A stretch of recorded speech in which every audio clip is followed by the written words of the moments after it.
Olá, tudo bem? Eu espero que sim. Eu sou o professor Samuel, de Geografia, e seja muito bem-vindo a mais uma aula de História. Já sabe, né?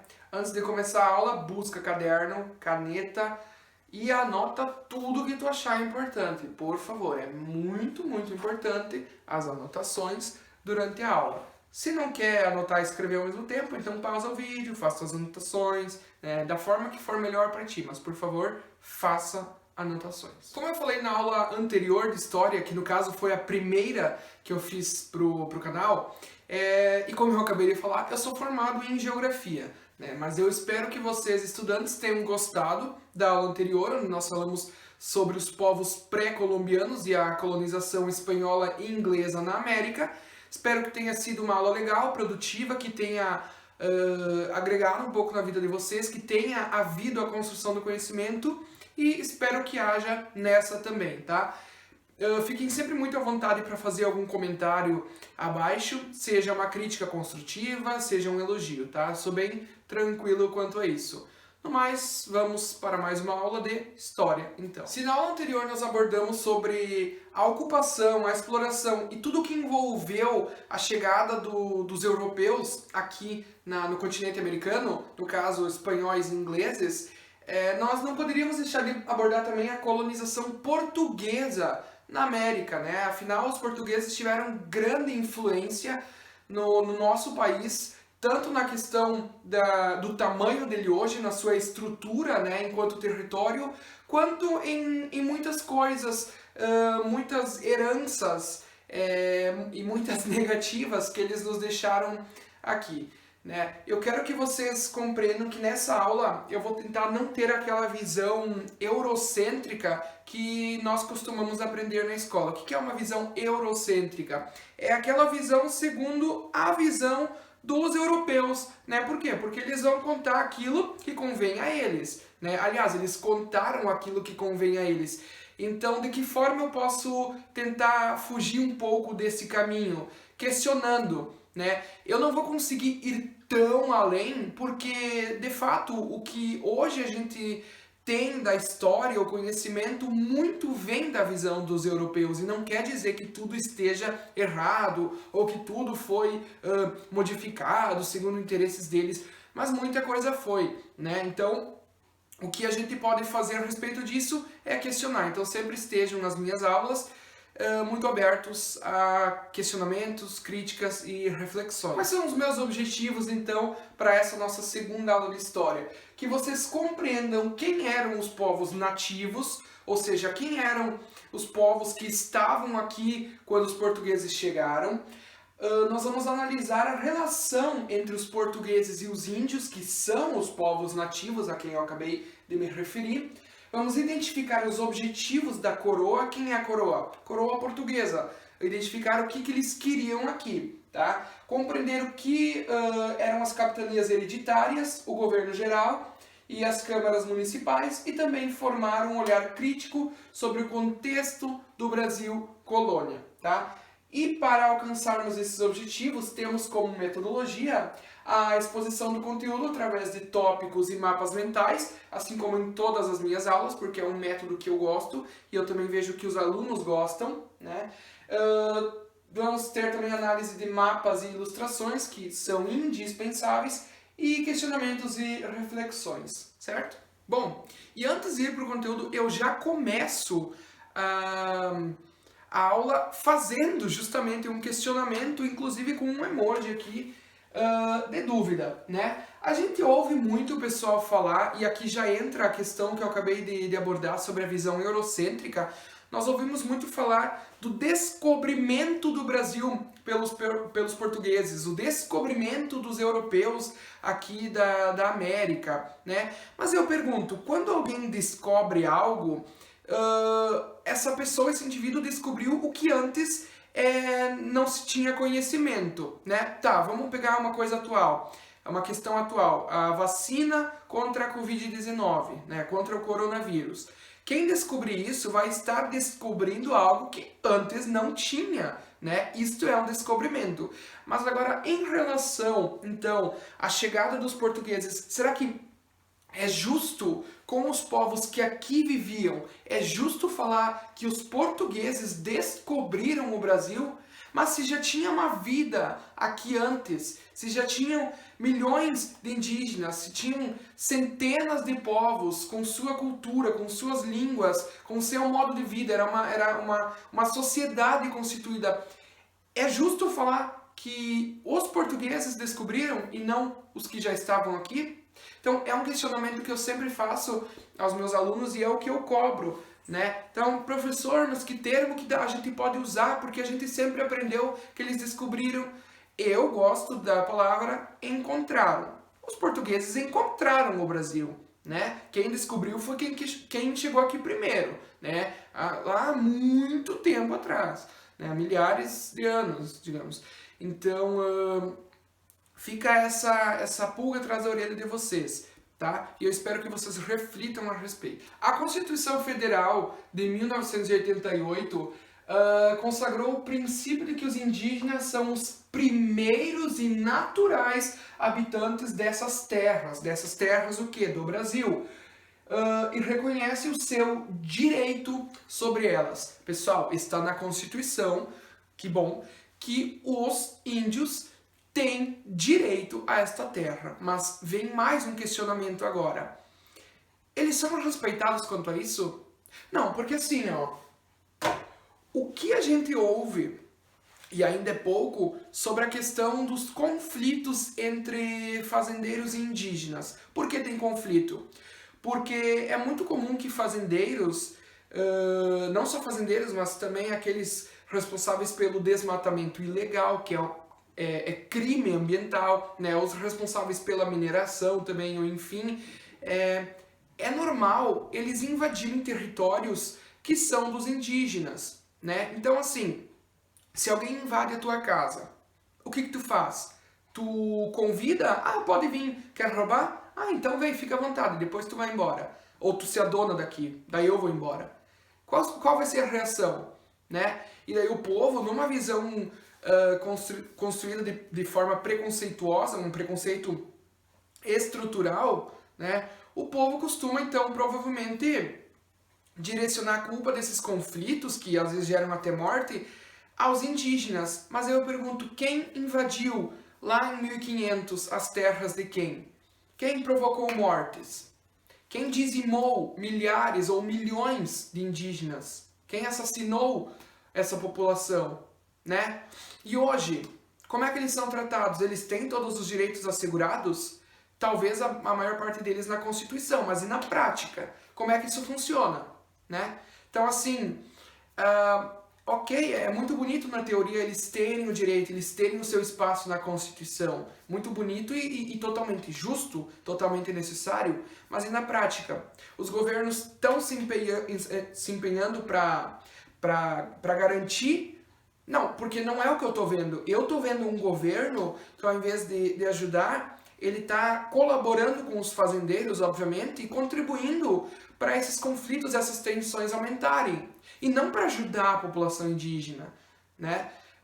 Então, assim, ó, é uma questão muito complicada. Eu também quero que vocês desenvolvam, quanto a isso, um pensamento crítico. Evitem ficar naquelas visões simples dessas situações. Não vejam simplesmente como, mas esses índios, mas não sei o que, blá blá blá. Não, vocês têm que questionar o que aconteceu, por que aconteceu, o que está acontecendo, né? Como o povo indígena é tratado. Então, assim, sempre. O segredo é sempre isso, é questionar. Sobre o número da população indígena que estava aqui no atual território brasileiro, quando os portugueses chegaram, há divergências, porque tem historiadores que dizem que o total de habitantes era aproximadamente 1 milhão. Já outros historiadores, pesquisadores, enfim, dizem que havia uma população de aproximadamente 6,8 milhões só na região amazônica, só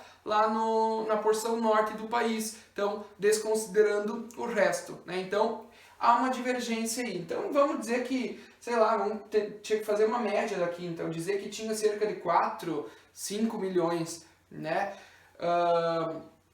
de povos, aliás, de habitantes indígenas, de habitantes nativos aqui do nosso país, tá? Ou seja, era bastante gente. Pessoal, esses povos, então, que viviam aqui, os historiadores resolveram classificar eles em dois grupos linguísticos, tá? Porque era realmente, como é que eu vou dizer, era uma variação bastante grande, né? Então, para serem estudados, né, para uma melhor compreensão de quem eram esses povos, enfim, historiadores resolveram dividir em dois grupos.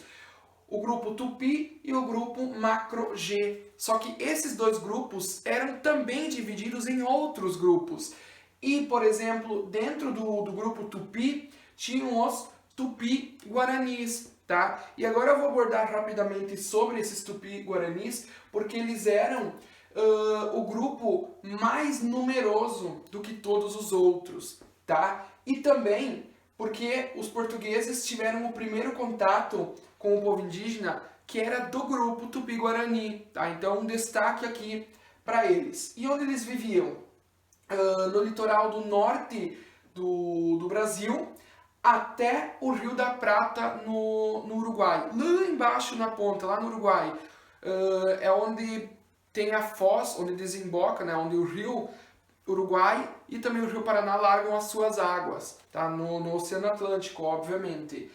Esses povos tupi-guaranis também se encontravam em algumas porções do interior do continente sul-americano, tá? Então aqui, ó, os tupi-guaranis estão representados pela cor amarela um pouco mais forte. Então aqui, ó, do litoral do norte, né, norte e nordeste, essa área aqui. Aqui então na porção norte do nosso país, aqui uma outra parte também, né? Já dá pra ver aqui que estão espalhados, que tem aqui, tem aqui, tem aqui. E também pra cá, ó, mais pro interior, né? E aí a gente pode reparar que no nosso atual estado do Rio Grande do Sul, quem vivia aqui? Justamente os povos tupi-guaranis, tá? Então, seguimos. Isso, claro, no ano de 1500. Tá? Essa representação aqui é dos anos 1500. Pessoal, esses povos viviam em aldeias temporárias, então eles eram o que a gente chama de nômade. O que é nômade? O que é a prática do nomadismo? É não ter, digamos, moradia fixa num local. O que significa? Que eles iam em busca de comida, né? Provavelmente, porque isso durante muito tempo, antes da descoberta do fogo e da prática da agricultura e da domesticação de animais, enfim, aqui eu me confundi, a questão do fogo não tem aqui muito a ver. Eu quis dizer da prática da agricultura, o cultivo de plantas e da domesticação de animais. Antes disso, os povos eram nômades porque eles iam atrás de comida, né? Instinto de sobrevivência, então eles se instalavam lá. Quando eles viam que não tinha mais o que coletar e também não tinha mais ali muito o que caçar, o que eles tinham que fazer? Ir em busca de comida, porque eles sabiam que se ficassem ali, onde não tinha mais nada para eles, seria o fim deles. Então o instinto dizia, vão adiante, né? Aí depois que eles, como eu falei, descobriram as técnicas de plantações, de cultivo e domesticaram animais, eles puderam começar a se fixar em determinado local, porque os produtos que eles coletavam na natureza, né, o alimento, podia até acabar, só que agora eles estavam aprendendo a cultivar outros, então isso ajudou muito, né? Mas os índios, então, esses tupi-guaranis não tinham essa prática, portanto eles viviam de modo nômade. Quando acabava um lugar, eles iam adiante. E essas aldeias tinham entre 500 e 750 habitantes cada uma, tá? Eles eram ótimos caçadores e coletores. A caça aqui ficava como tarefa dos homens, enquanto a coleta era mais da questão, era mais dividido para a mulher fazer, né? Então as mulheres cultivavam, coletavam, enfim, mandioca, milho, batata doce, amendoim, abacaxi, abóbora, etc., né? Para esse grupo Tupi-Guarani, os pajés e os guerreiros tinham um grande prestígio. Pessoal, eles não tinham uma autoridade, assim, ó, um poder absoluto, tá? Tipo um chefe da tribo, um chefe do grupo. Não, isso eles não tinham. Um chefe, né? Mas eles apreciavam muito os pajés e os guerreiros, né? Eles então prestigiavam, respeitavam muito, tinha muito valor para eles. Quem eram os pajés? Era geralmente um senhor mais velho a quem eles atribuíam questões espirituais. Então o pajé seria o que tinha aquele conhecimento espiritual e podia se comunicar com espíritos, né? Que envolvia toda essa crença deles. Então era um senhor sábio, de muito respeito, tá? Bom, aqui então já falando quanto às crenças, eles acreditavam em vida futura, em reencarnação dos antepassados e eles tinham medo dos espíritos do mal e das almas dos mortos, porque segundo eles, esses espíritos do mal e as almas dos mortos eram os responsáveis pelas doenças, por acidentes, por derrotas em guerras e também por tempestades e trovoadas, né? Então, eles não tinham compreensão de que isso aqui eram fenômenos da natureza, fenômenos climatológicos, né? Então, eles atribuíam isso a seres do mal. Então, seguindo, aqui, o ritual antropofágico. Pessoal, esse ritual antropofágico é um ritual que esse povo, e claro que muitos outros também, que eles faziam, e que quando os europeus chegaram aqui, eles ficaram tipo...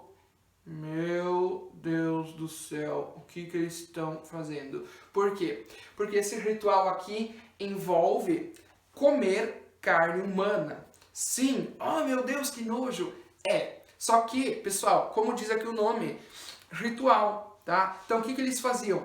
Eles comiam a carne do inimigo, porque eles acreditavam que essa era uma forma deles vingarem a morte de quem era da tribo deles, né? Tipo, esse aqui matou nossos amigos e a forma de vingar eles é matando esse aqui e comendo a carne dele, né? Então, meu Deus do céu, quando os portugueses viram isso, eles ficaram assim, realmente como está escrito aqui, horrorizados, porque aquilo lá era uma prática canibal, imagina, eles comiam carne humana, mas gente... Era a vida deles, envolvia crença, né, aqui também, enfim, costumes. Como é que tu vai agora ficar julgando, né? Não tem, povos diferentes. Porque assim como os europeus podiam condenar o modo de vida deles, eles também depois podiam condenar, então, o modo de vida europeu, né? São modos diferentes mesmo. Pessoal, historiadores acreditam, e tem grandes motivos, fortes motivos para isso, que havia uma comunicação entre os diferentes povos indígenas que habitavam aqui o continente sul-americano, ou então mesmo o país, o nosso Brasil. Porque tem o seguinte caso, há no nosso país registros da dispersão da árvore chamada de castanha do Pará, e essa dispersão pode ser de até 3.000 quilômetros. Como assim de 3.000 quilômetros? Um aglomerado, digamos, de árvores de castanha do Pará, distantes 3.000 quilômetros uma das outras. Ah, tá, mas e daí? O que isso tem a ver? Tem a ver. Porque essa árvore aqui, esse tipo, para haver essa dispersão de forma natural, né, sem a interferência de alguém espalhar as sementes, ou enfim, isso demoraria milhares de anos, né? Então, isso leva os historiadores a crer que... havia sim uma comunicação entre os diferentes povos que aqui habitavam, tá? Então eu trouxe aqui uma imagem da castanha do Pará, então aqui o que ela produz, né? É uma, não sei se classifica como um semente, eu acho que sim, né? Daí já vai para a área da biologia, mas é bastante, é caro, né? O preço não é tão acessível se tu quer comprar. Outra coisa interessante que os historiadores repararam é o que eles deram um nome, os indígenas, né, chamavam de Peabiru, que era uma rede de caminhos que cruzava o continente americano. e tinha um caminho principal, que era então o chamado Peabiru, né, como uma estrada principal, e esse Peabiru tinha canais secundários, estradas secundárias, tá? Isso é como um rio. Pessoal, na estrutura de um rio tem o rio principal, o afluente e o subafluente. Então, aqui ó, passa o rio principal, tá? Como o nome diz, é o principal de toda uma bacia hidrográfica, né? Tá, então aqui está o rio. E aí esse rio tem ramificações, são outros rios que descarregam suas águas nesse rio principal, né? São então canais secundários no mesmo sentido aqui. E acredita-se que esse Peabiru ligava o Oceano Atlântico ao Oceano Pacífico. Então ele atravessava o continente americano de leste a oeste, né? No Oceano Atlântico, o ponto de início, né, se considerar que começava, digamos, aqui no Brasil, no lado leste, o ponto de início era em São Vicente, no estado de São Paulo, que é hoje, então, um município litorâneo, né? E aí ia até o Pacífico, na costa do Peru, do país, né? Então, é interessante ver isso aqui porque como eu disse no começo, eles tinham uma vida já formada, que era uma sociedade constituída, né? E sobre esses canais secundários, os historiadores acreditam que eles formaram porque aldeias diferentes, grupos, aliás, diferentes, de povos, enfim, diferentes, eles ligavam a sua aldeia à estrada principal, né? Para ter acesso, deslocamento, enfim, né? E aí, um ponto interessante sobre esse Peabiru é que houve pouca degradação ambiental. Pessoal, eles abriam esse caminho somente para algumas pessoas poderem andar, né? Passar ali, é tipo fazer uma trilha, nesse sentido. Diferente da construção de rodovias, ferrovias, enfim, que tu tem que desmatar uma grande parte para ali no meio ter esse transporte, esse deslocamento, né? Então, assim, os índios, claro que eles não tinham essa coisa de noção da questão ambiental, só que ainda assim para eles a natureza era uma coisa sagrada, né? O instinto deles fazia parte ali a natureza, então eles tinham essa ideia de não prejudicá-la. E nós, hoje, né, digo nós, povo, mundo, atualmente, mesmo tendo essa noção, o que a gente faz? Né? Então, eles deixam a gente no chinelo se pensar nessa questão. Então, aqui, ó, esse seria o Peabiru. Né? Então, aqui, ó, é São Vicente, estado de São Paulo. Né? Então, esse aqui seria mais ou menos o caminho que era feito. Legal, né? Porque atravessa, na verdade, um continente, como eu falei, de leste a oeste. Então, aqui aproximadamente 3.000 quilômetros, né? Tinha esse caminho. Então, é interessante. Bom, vamos agora então para o ponto central da nossa aula, que é o dia 22 de abril de 1500. Pessoal, eu não costumo dizer para os alunos decorarem datas. Anos, eu gosto que eles tenham uma compreensão. Quando descobriram? Quando encontraram o Brasil? Não sei. Daí tem gente que se eu falar que foi em 1900, eles vão acreditar, né? Por quê? Porque não tem a menor noção. Então, eu quero que vocês gravem essa data. Então, anotem no caderno de vocês, tá? 22 de abril de 1500. É uma data muito importante. O ano, gente, é um número redondo. Então, não é difícil. 1500. Meu Deus, o que aconteceu em 1500, né? Então, chegaram os portugueses aqui dizendo que encontraram, aliás, que descobriram o Brasil. Agora eu já também estou misturando os termos, né? Pelo amor de Deus. Vamos lá. Chegou o carinha chamado Pedro Álvares Cabral. E, pessoal, quando os portugueses chegaram aqui, houve um estranhamento mútuo entre os indígenas e os portugueses, né? Porque foi mais ou menos assim, tipo, se encarar e, tipo, quem é tu? Né? Quem é tu, o que tu quer aqui, o que tu faz a vida. Então, de ambas as partes. Né? No começo, ao que se tem ideia, ao que se sabe, só que segundo a visão europeia, não houve direto um conflito. Né? Mas claro que também não demorou para acontecer. Né? Afinal, se não vai fazer o que eu quero, vamos partir para conflito, né? Partir para a violência. Assim os europeus agiram na América.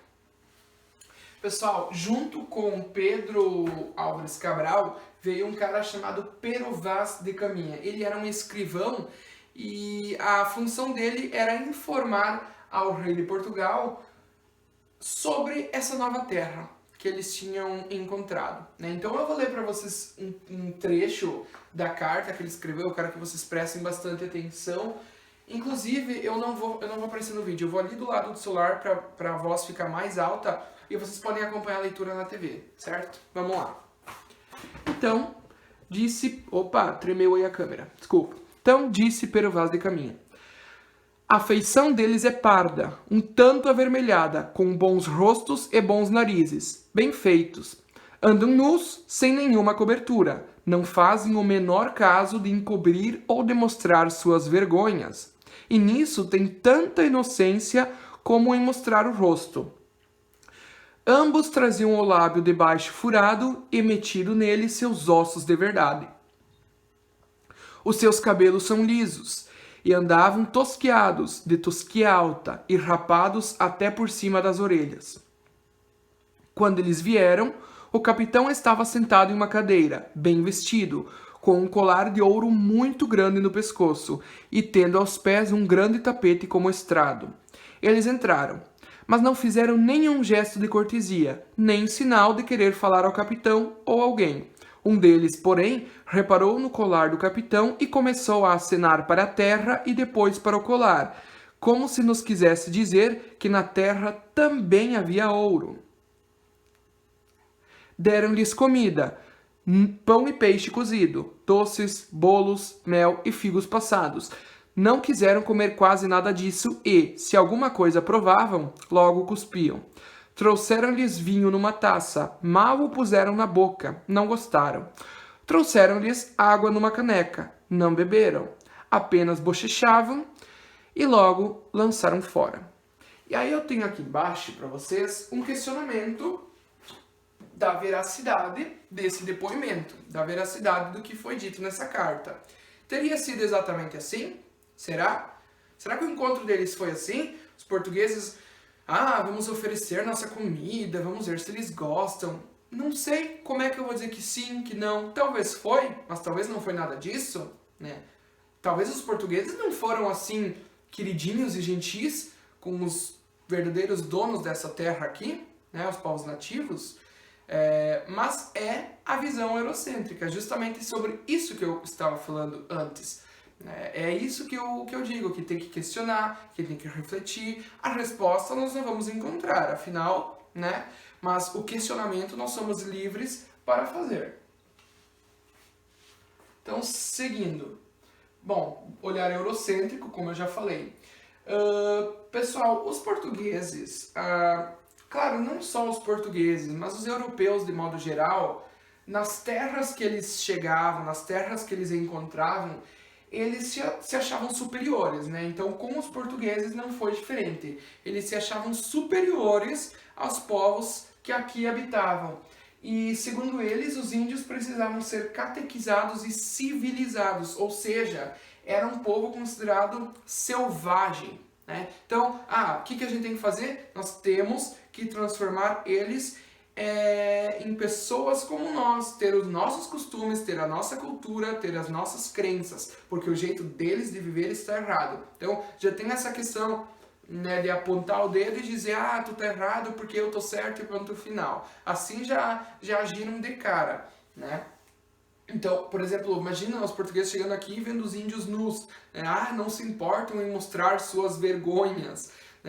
Como assim? Que bobagem, era a vida deles, né? Era o modo de vida deles. Agora nós vamos abordar rapidamente o primeiro produto, pessoal, que os portugueses exploraram quando chegaram aqui no Brasil, que foi o pau-brasil. Eu espero que isso aqui não seja novidade para ninguém, porque a gente estuda isso em alguns momentos, né, no ensino fundamental. Então, onde é que estava essa árvore chamada pau-brasil? Principalmente no litoral do nosso país. do estado do Rio Grande do Norte até o estado do Rio de Janeiro. Então, podemos dizer que principalmente estava do litoral nordestino até o litoral ali do sudeste, tá? Então, por que eles gostaram dessa árvore? Porque a casca dava um corante vermelho, e esse corante vermelho ele era usado para tingir tecidos, para produzir tinta também para escrever, né? E a madeira dele, ela se conservava por bastante tempo. Então, eles perceberam que ela era útil, era de boa qualidade para a construção de móveis e navios, né? E aí, pessoal, para a exploração do trabalho exploração do pau-brasil, queria dizer, eles usaram o trabalho indígena e tinha ali o escambo, né? O que é o escambo? É tu fazer uma troca de produtos ou tu pagar alguém por um serviço sem que seja uma moeda, né? Sem que o valor ali da troca, o pagamento seja moeda, né? Então, o que os índios faziam em troca, né? Como é que eles vendiam então a sua força de trabalho? O que era o escambo? Ou seja, que produtos eles gostavam de ganhar dos portugueses? Enxadas, roupas, espelhos, né? Eles não tinham essas ferramentas, imagina eles, espelhos, eles têm uma coisa onde eles se enxergavam. No começo deviam estranhar, mas é uma coisa que chamou a atenção deles, então para eles aquilo tinha valor, né? E aí, pessoal, vendo a importância dessa árvore do pau-brasil para a economia portuguesa, né, para a metrópole, lembrando sempre, pessoal, metrópole é quem explora, colônia é quem é explorado. Então, o Brasil era colônia de Portugal, porque era explorado por ele, tá? Então, depois de um tempo, a coroa deu a concessão de terras a particulares, quer dizer, não necessariamente de terra, mas a permissão, digamos, para explorarem o pau-brasil, tá? Mas, como eles foram legais, então... Não, é óbvio, gente, que eles tinham ali suas condições, né? Então eles queriam parte do lucro, enfim, eles não iam ser bonzinhos, né? Para eles tudo tinha uma intenção por trás. Ok, gente, agora vamos para a questão das capitanias hereditárias. Já ouviu falar? Acho que sim, né? Por que foram criadas as tais capitanias hereditárias? Mas como tu quer saber o que foi criado, como foi criado, tu nem falou o que é. Calma, já vou falar, tá? Pessoal, primeiro eu vou contextualizar vocês, daí a gente vai entender por fim o que foram as capitanias hereditárias. Durante um tempo, houve a ameaça francesa aqui no Brasil, porque os franceses estavam vendo que Portugal estava explorando, né? E estava dando certo para eles. Né? E aí eles pensaram assim, bom, se Portugal pode explorar, nós também podemos, e nós também queremos, e nós também vamos. Aí, diante disso, Portugal, até então eles não estavam muito aí para essa questão, né? Só que quando eles viram que o território que eles estavam explorando estava sob perigo de invasão, e que outros então poderiam se adonar, eles pensaram, não, chegou o momento de fazer alguma coisa, né? E aí, então, eles enviaram expedições para cá em 1530. Então, 30 anos depois que eles chegaram aqui no Brasil, veio a expedição do chamado Martim Afonso de Souza. E com que objetivo? Né? Contextualizando com isso aqui que eu acabei de falar, da ameaça francesa. O objetivo era proteger a colônia, fundar vilas e fortificações no litoral e iniciar o cultivo da cana-de-açúcar. Por quê, pessoal? Quando uma área está, digamos assim, começa a ter população, aquela área começa de fato a ser ocupada. Então fica menos suscetível à invasão de inimigos, digamos assim. Então esse foi o objetivo, né? E também, claro, com a questão da cana-de-açúcar, que deu muito, muito dinheiro, eles viam dessa forma a chance, digamos assim, de começar a produzir aqui algo então que desse lucro, né? E aí já vamos fazer aquela questão, não vai ser abordado nessa aula, mas já vamos pegar, né? Quem foram depois as vítimas para trabalhar principalmente na questão da cana-de-açúcar? Os africanos, né? Que foram trazidos, foram escravizados, milhões e milhões e milhões trazidos para cá. Estamos seguindo. Em 1532 surge o primeiro núcleo colonial. Então, que é um núcleo colonial? Foi a primeira vez nesse ano que surgiu ali, surgiu não, né? Que veio um povo de Portugal, e decidiu, aqui nós vamos morar, aqui nós vamos construir nossa casa, aqui nós vamos desenvolver a nossa vida, né? E aí esse local foi chamado de Vila de São Vicente, que é no litoral de São Paulo. É a cidade que eu abordei antes. Lembra que eu falei daquele Peabiru, aquele caminho que atravessou o continente americano de leste a oeste? Pois é, então essa Vila de São Vicente, que foi a primeira criada, passou depois a ser um município paulistano, né? Isso até hoje, então. Pessoal, então aqui em São Vicente teve o início o cultivo da cana-de-açúcar, e houve também a construção do primeiro engenho em território brasileiro. O que é engenho? É o local onde é produzido o açúcar a partir da cana-de-açúcar, né? Ok, em 1534 teve então finalmente a formação dessas capitanias hereditárias. Pessoal, o objetivo dessa formação das capitanias era transferir para terceiros as despesas com a colonização. Então eles deram uma desperta, né? A coroa portuguesa deu uma desperta. Então, tipo, vamos dar essas terras ali para eles, e a responsabilidade das despesas fica para eles, né? Então foi um corte de gastos ali, né? Deram uma despertinho e ainda iam tentar proteger o território. Mas então, seguindo, como é que foi feita, o que eram essas capitanias hereditárias? Como é que elas foram divididas? Então, as porções de terras foram divididas em lotes e foram dadas para os chamados capitães donatários. Pessoal, os capitães donatários, então, eram aqueles responsáveis por administrar uma capitania hereditária. Cada um tinha a sua, né? Então, quem eram eles? Quem podia ser um capitão donatário? Quem podia receber uma terra para administrar? A pequena nobreza, burocratas e comerciantes, né? Esses eram os grupos. E aí,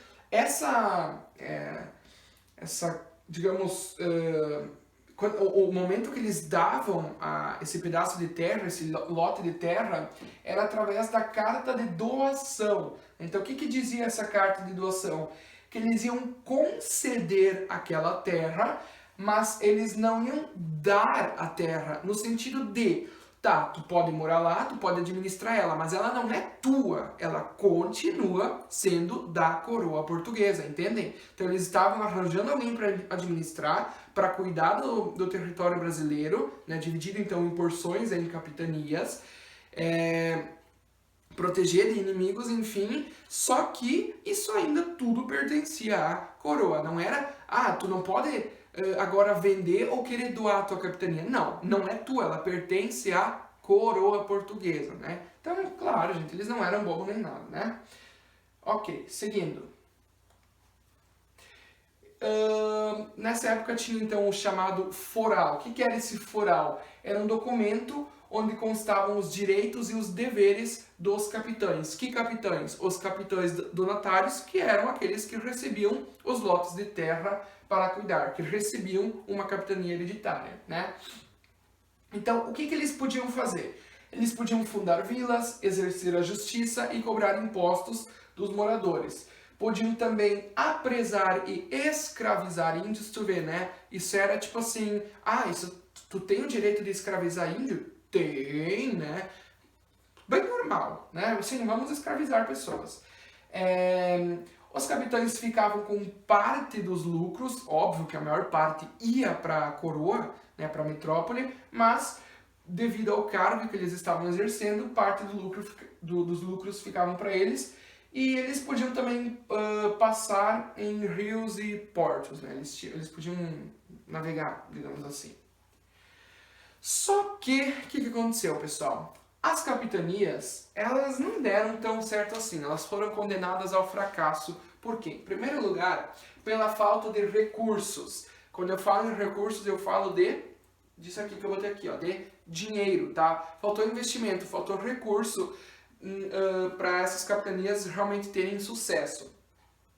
Outro fato que foi também crucial para o fracasso delas foi a inexperiência de alguns capitães donatários. Então, eles não tiveram sucesso em administrar a sua capitania. Olha, gente, foi uma e outra que realmente deu certo. Eu não lembro agora o nome, mas acho que são duas assim que realmente não tinham fracassado, né? Outra questão foi o precário sistema de transporte e comunicação e também no relacionamento hostil entre portugueses e indígenas. Isso também colaborou para que elas fossem condenadas, quase que a maioria delas, ao fracasso. Só que elas não foram logo extintas, né? Elas não foram logo excluídas, apagadas. Então, o que aconteceu? Elas foram criadas ali em 1532, 34, por aí, e sobreviveram, digamos assim, até o século XVIII, ou seja, até os anos 1700. Então, arredondando, elas ficaram existindo ali, essas capitanias, por cerca de 200 anos, né, 2 séculos. É bastante coisa, mas, claro, que em meio ao seu fracasso. Então, aqui tem um mapa das capitanias hereditárias, e não sei se vocês conseguem ler, mas vocês vão reparar que algumas das capitanias hoje são nomes de estados. Por exemplo, tem aqui Maranhão 1 e Maranhão 2, tem aqui a capitania do Piauí, Ceará, Rio Grande do Norte, Pernambuco, Bahia, Espírito Santo, e é isso, né? São essas as capitanias que hoje dão nomes aos estados. Então essas aqui eram as capitanias. Então cada uma pertencia a um capitão donatário, né? Se eu não me engano, Pernambuco é uma das que não foi condenada ao fracasso, se eu não me engano, não tenho certeza. Bom, gente, então é o seguinte, já que as capitanias não deram certo como planejado, em 1548 foi criado o governo geral. Então, esse governo geral foi criado como uma alternativa aos problemas que eles estavam enfrentando com as capitanias, né? As capitanias, então, lembrando, elas foram criadas já para haver a solução de problemas, né? Mas elas acabaram se bobear, criando ainda mais problemas. Então, para tentar mudar essa situação, contornar isso aí, foi criado o governo geral em 1548. Para vocês verem que não deu nem 20 anos para as capitanias já demonstrarem o fracasso, né? Elas foram criadas agora já 1532 ou 34, tá? Eu não lembro certo, falei antes, mas já não lembro. Enfim, não quer dizer. E aí em 1548 já teve o governo geral, né? Ou seja, não deu 20 anos e aí já tiveram que dar um jeito porque já estava dando errado, né? E ainda assim foram ali digamos, peleando, né? Sobrevivendo até os anos 1700 as capitanias. Mas seguindo, pessoal, esse governo geral, ele contou com a centralização do poder, tá? Então, o poder não seria mais tão grande, digamos, na mão dos capitães donatários e seria mais centralizado. Então, quem teria o poder? O governador geral. Ah, mas quem era o governador geral? Pois é, o primeiro governador geral no Brasil foi Tomé de Souza, tá? E foi ele que fundou Salvador em 1º de novembro de 1549. Lembrando, Salvador foi a primeira capital do nosso país. Depois Rio de Janeiro, depois 1960, Brasília, até hoje, tá? Guardem esse nome Tomé de Souza, porque ele foi bem, assim, eu ia soltar um palavrão, vai por sigla, ele foi bem FDP. Vocês vão ver. Que, ó. O que eu vou falar agora, pessoal, tem a ver com esse Tomé de Souza, tá? São coisas que ele, tipo assim, apoiou, né? Que que fossem, aliás, feitas. Então, impactos da presença portuguesa para a população indígena. Primeiro impacto, a escravização, né? Pessoal, ele, claro, veio já com a ideia apoiando a escravização, né? Então, os indígenas sofrendo com isso. O povo indígena também teve bastante forte a questão dos conflitos. Como foi dito antes, colonos e indígenas, né? Eu abordei, aliás, a questão dos fazendeiros indígenas até hoje, mas também muito forte a questão dos colonos indígenas, porque eles queriam resistir quando eles viram o jeito que os portugueses lidavam com eles, querendo obrigar a fazer o serviço, querendo escravizar. Então eles foram uma resistência, né? Então, inúmeros conflitos, Os portugueses também trouxeram doenças. Lembra que eu falei na outra aula que os espanhóis trouxeram aqui para a América, trouxeram da Europa, obviamente, doenças para os incas, para os astecas e para os maias, os povos pré-colombianos? Pois é, e muitos morreram dessas doenças. Por quê? Porque como eram doenças que não existiam aqui no continente americano, os indivíduos que aqui viviam não tinham imunidade àquelas doenças, né, aqueles vírus, ou enfim. Então, muitos acabavam morrendo. E o mesmo aconteceu aqui com a população indígena do Brasil. Então, algumas doenças trazidas pelos portugueses: gripe, varíola, sarampo, tuberculose. Tá? E aqui faltou fechar o parênteses, mas tudo bem. O que acontecia, gente, também, devido a todas essas situações, aconteciam muitas fugas do litoral. Como assim fugas do litoral?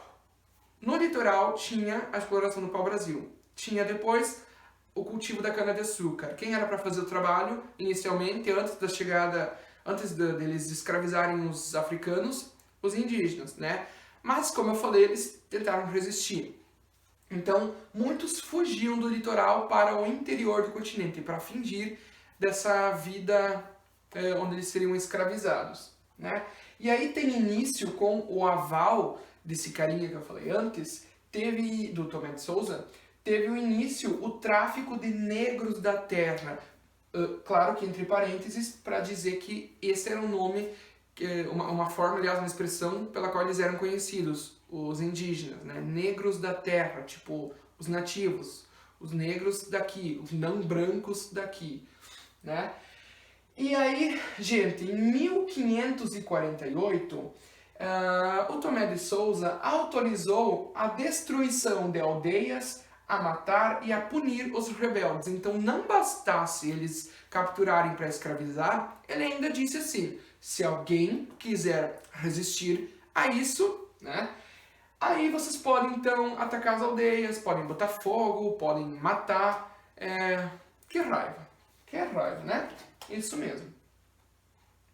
E aqui tem uma foto dele, porque assim, eu fui pesquisar e daí eu fiquei com raiva. Então, apreciem a imagem e sintam raiva comigo. Ok? Beleza. Só não vamos guardar rancor, porque não podemos hoje fazer muito a respeito desse carinha aí, porque já bateu as botas há muito tempo. Mas que dá raiva sim. Agora vamos às questões das câmaras municipais. Pessoal, a partir de 1532, quando foi criada então o primeiro núcleo ali, a Vila de São Vicente, em São Paulo, que eu falei antes, a partir disso começaram a surgir mais e mais vilas e cidades, né? Então era preciso criar algum órgão, digamos assim, que administrasse essas vilas e cidades que estavam surgindo. Por isso foram criadas as câmaras municipais. Então, qual era o objetivo, o papel, a função dessas câmaras municipais? A administração municipal, tá? A regulamentação das feiras e mercadorias, aliás, mercados, desculpa, a execução de obras públicas, construção de edifícios, conservação das ruas, limpeza urbana, e se vocês analisarem, eram semelhantes às prefeituras hoje, né? Que uma prefeitura também é responsável por isso aqui, na administração do seu município, certo? E aí, gente, quem é que escolhia os representantes dessas câmaras? Os votos vinham dos chamados homens bons. Quem eram esses homens bons, como eles eram chamados? Os proprietários de terras ou proprietários de escravos. Como assim proprietários de escravos? Sim, porque escravos eram vistos como mercadoria, eram tratados como mercadoria, tanto que, comentei na última aula, né, teve um depoimento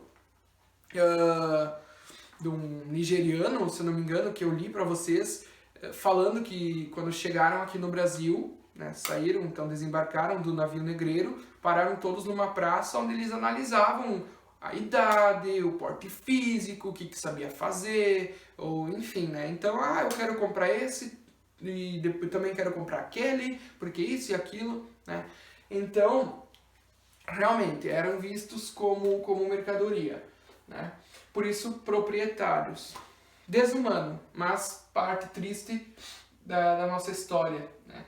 E aí, pessoal, podem perceber que esses homens bons, ou nesse grupo de homens bons, não estavam incluídos, ou seja, não podiam votar os comerciantes, os artesãos e os camponeses, ou seja, aqueles que não eram grandes proprietários de terras ou de escravos. Então, tinha toda aquela questão, né, também de superioridade, de classe, de direito ao voto, enfim. E aí, para ocupar um cargo dessa Câmara, ou seja, para tu poder ajudar na administração da vila ou cidade que estava surgindo, tu teria que ser um homem nascido na comunidade local. Vamos atentar para o fato de que tinha que ser um homem, né? Sim, ok, nascido na comunidade local, tá bom, ok, mas eu quero problematizar aqui que tinha que ser um homem, né? Afinal, onde já se viu uma mulher administrar alguma coisa, né? Pois é. Então, seguindo. Bom, teve também a questão mais tarde da nomeação dos juízes de fora. Por quê, pessoal? O que aconteceu? Como essas câmaras foram responsáveis pela administração, enfim, da cidade ou da vila, elas começaram a ganhar mais poder, mais autonomia, né? Então, o que a coroa fez? A coroa queria dar uma forma de, diminuir o poder das câmaras. Agora, que coisa mais confusa. Eles fazem umas coisas para administrar, e aí quando a coisa talvez meio que começa a dar certo, começa a ficar um pouco mais autônoma, digamos assim, não tão dependente da coroa portuguesa, eles ficavam, aliás, com medinho, e daí queriam diminuir aquele poder, né? Tipo, ninguém pode ter mais poder que eu. E aí, então, para diminuir esse poder das câmaras, eles nomeavam diretamente alguém, né, no caso, um juiz de fora. Então, quem nomeava? O rei de Portugal. Ele escolhia, tu, da minha confiança, enfim, vai ser um juiz de fora, né? Então, eles vinham para cá para administrar essas câmaras, né? Não tinha mais o voto, era de forma indireta, né, a escolha. Então, isso também serviu para aumentar o vínculo direto entre o governo local e a coroa portuguesa. Ok, agora a questão dos jesuítas na América. Pessoal, vocês já ouviram falar, né, nas missões jesuíticas, pelo menos uma vez na vida. Vocês estudaram isso com certeza. Pessoal, os índios, como eu falei antes, né, para os europeus, os índios eram vistos como povos selvagens e sem crenças, né? Então, o que aconteceu? Quando eles chegaram aqui, eles viam a necessidade da catequização desses indivíduos, né? E a igreja e o Estado, eles tinham uma forte ligação. Então, o que aconteceu? O governo português, com base assustados, digamos assim, ou incomodados com o fato deles verem os índios como povos sem crenças, e lembrando que eles tinham sim crenças. Lembra que eu falei antes dos Tupi-Guaranis? Que eles acreditavam em espíritos e coisas superiores, enfim, né? Eles tinham sim suas crenças, só que, por que eles diziam que eram povos sem crenças? Porque não eram as crenças dos europeus, eram crenças diferentes. Então, o que era diferente não valia, né? E tem muita gente que age assim ainda hoje. Então, o que eles fizeram? Eles recorreram às ordens religiosas como a chamada e acho que a maior ou mais influente companhia, enfim, a Companhia de Jesus, né? Eles por favor nos ajudem, vamos fazer algo lá naquela nossa colônia porque aquele povo lá não segue o nosso modo de vida, vamos mudar isso. Então, o que aconteceu? Os primeiros jesuítas chegaram aqui no Brasil, junto com aquele Tomé de Souza, em 1549, tá? E foram liderados pelo padre Manuel da Nóbrega.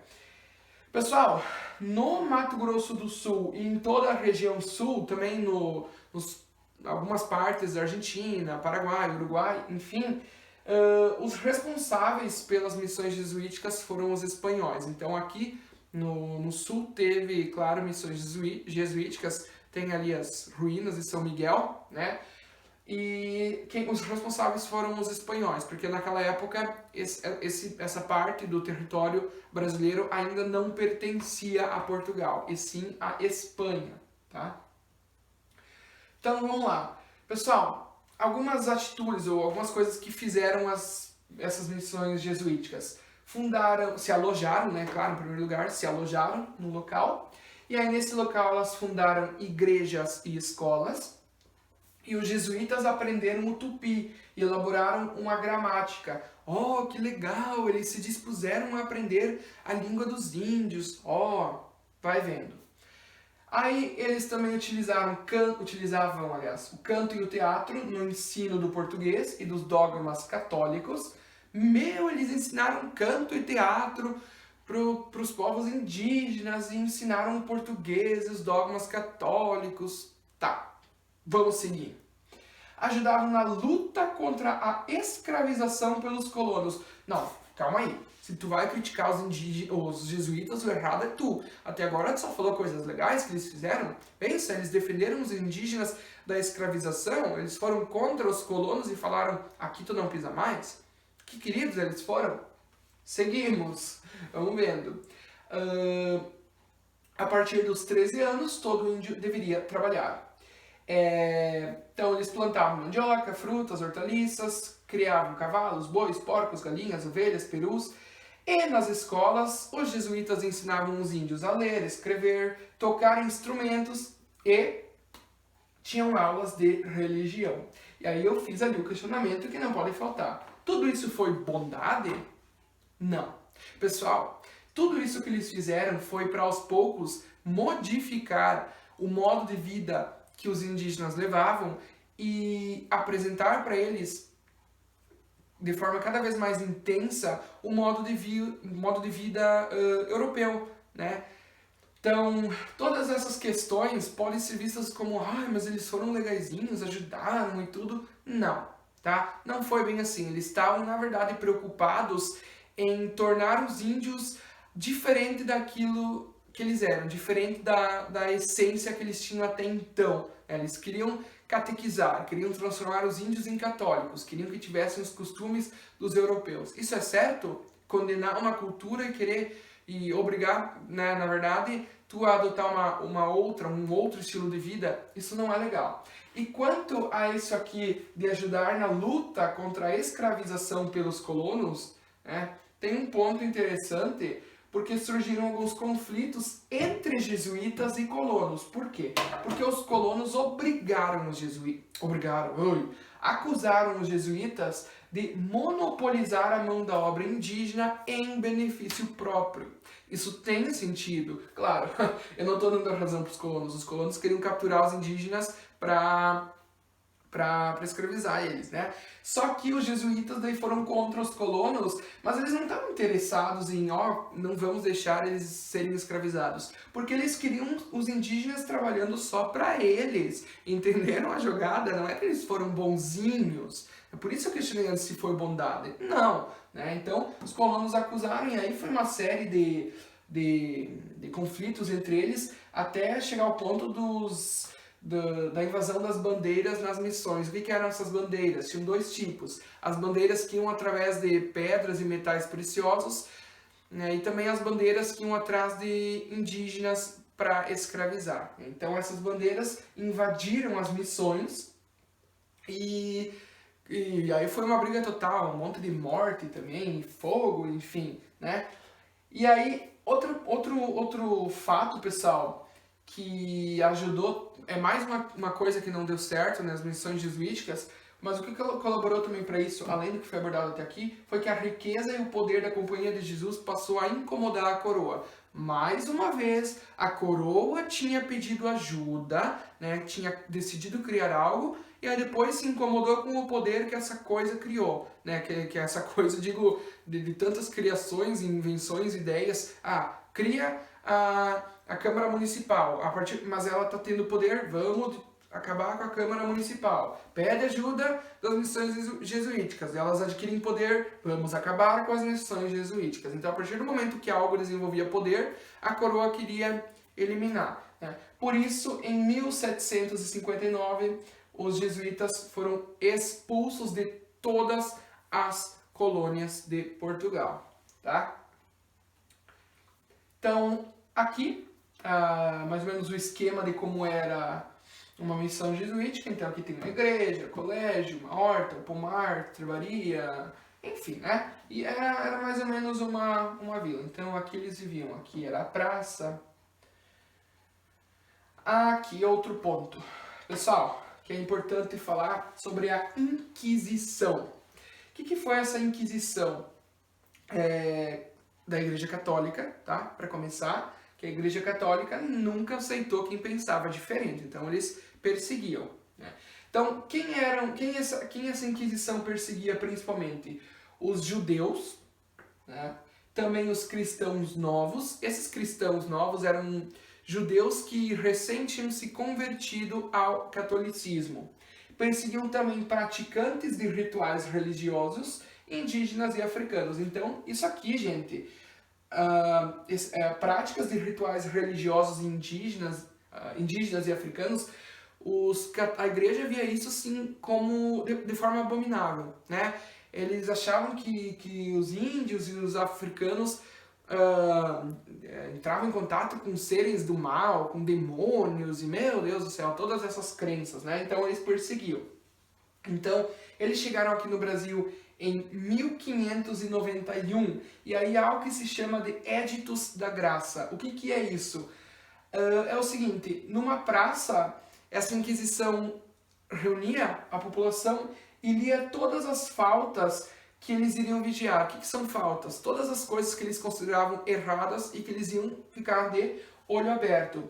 E eles davam um prazo para as pessoas fazerem confissões de suas culpas, né, do que eles tinham feito de errado, a fim de ter uma pena mais branda. Então, eles exigiam que o povo, sei lá, viesse dizer que fez tal coisa ou isso e aquilo, para a pena não ser tão forte, né?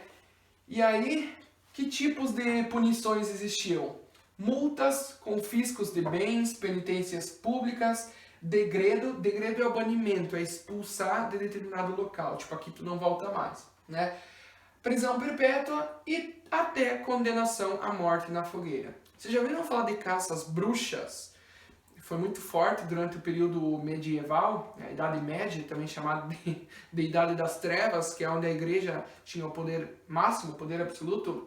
Eles perseguiam, principalmente eram mulheres, né, que eram chamadas de bruxas. Eu nunca li muito a respeito, mas eu acredito que eram, que não compactuavam com as crenças religiosas, talvez eram tipo benzedeiras de hoje em dia, né?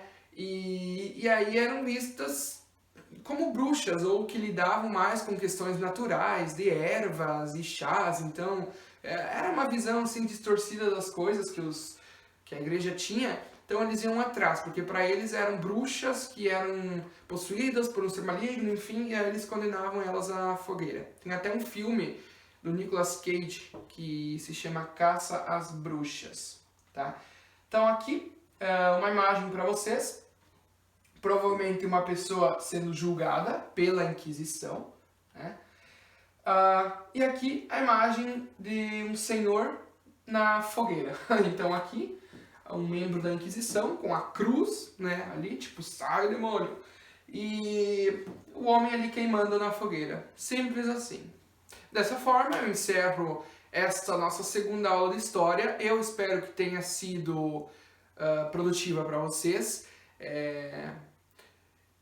Às vezes pode acontecer de eu dar alguma informação, talvez que eu me confundi, ou enfim, talvez vocês podem perceber isso durante o vídeo, mas como eu sempre digo, não é uma questão de arrogância ou de não me importar, é uma questão de, tipo, eu sou muito daquela, como é que eu vou dizer, daquela opinião de que é normal todo mundo errar. Não é nem só uma opinião, é um fato.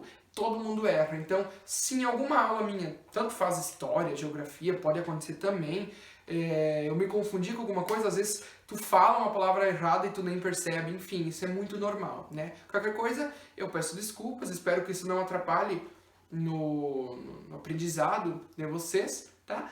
E qualquer dúvida, podem me chamar. Então, por hoje é isso e Fiquem bem, até mais. Tchau.